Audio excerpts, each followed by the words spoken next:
মমতা বন্দ্যোপাধ্যায় তিনি আজই ফেসবুক লাইভের মাধ্যমে সরব হন। তিনি বলছেন বেইমানি করে অনেকে দল ছাড়ছে, বিজেপির সঙ্গে মিশে দলের সঙ্গে গদ্দারি করছে।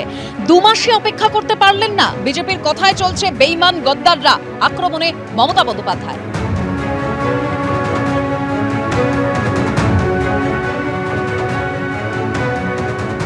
মাসও ধৈর্য ধরতে পারলেন না, 2 মাসও ধৈর্য ধরতে পারলেন না, এত তাড়াতাড়ি দলের সাথে বেইমানি করে চলে গেলেন।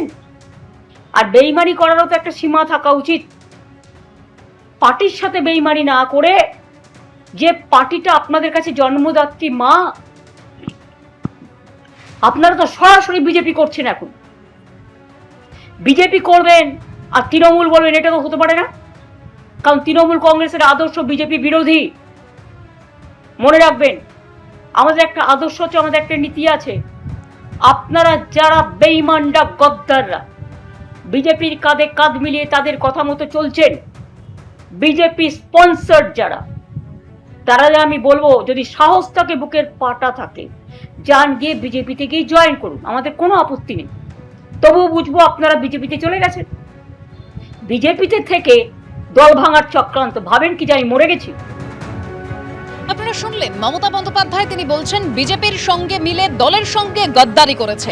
এ নিয়ে সন্দীপন সাহা কি বলছেন এবং রাজ্য বিজেপির প্রধান মুখপাত্র দেবজিৎ সরকারের কি মন্তব্য শোনাবো।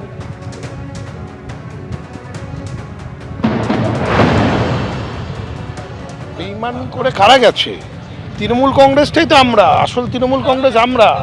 2/3 বেশি বিধায়ক আমাদের সাথে আছে। বিভিন্ন সাংবিধানিক বিভিন্ন সাংগঠনিক পদে যারা ছিল তারা আমাদের সাথে আছে, দলটাই তো আমাদের সাথে আছে। তো এইখানে উনি বেইমানির কথা বলছে, উনি যেই কথা বলছেন, উনি আজকে কেন বলছেন আমি জানি না, কিন্তু দলের অধিকাংশ যারা দলটাকে তৃণমূল কংগ্রেস করেছে, তারা অধিকাংশই আমাদের সাথে আছে। যারা ছিলেন প্রত্যেকেই ভয়ে নইলে বেআইনি পয়সার লালসায় ছিলেন, সেটা এখন বোঝা যাচ্ছে। যারা সুস্থ ছিলেন তাদের উপরে ভয় কাজ করিয়েছেন, প্রশাসনিক ভয়। কিছু একটা অন্যরকম করলেই তাদের বিরুদ্ধে বিভিন্ন সময় প্রশাসন অত্যাচার করবে, এই ভয় ছিল। কেননা মমতা তার আমলে একটা পুলিশ স্টেট চালাতেন। আর উল্টো দিকে দাঁড়িয়ে যারা জোচ্চুরির সঙ্গে জোচ্চুরি ছিলেন, তারা প্রত্যেকেই ওই টাকার ভাগ নিতেন এবং সেই জন্যই তারা তাদের দলে ছিলেন। আমরা বলেছিলাম, বারবার বলেছিলাম, রাষ্ট্রবিজ্ঞানের সূত্র অনুযায়ী, এবং রাষ্ট্রবিজ্ঞান যদি সত্যি একটি বিজ্ঞান হয়, তাহলে মমতা বন্দ্যোপাধ্যায়ের তৃণমূল কংগ্রেসের 15 বছরের শাসন চলে যাবে। এবিপি আনন্দ, এগিয়ে থাকে, এগিয়ে রাখে।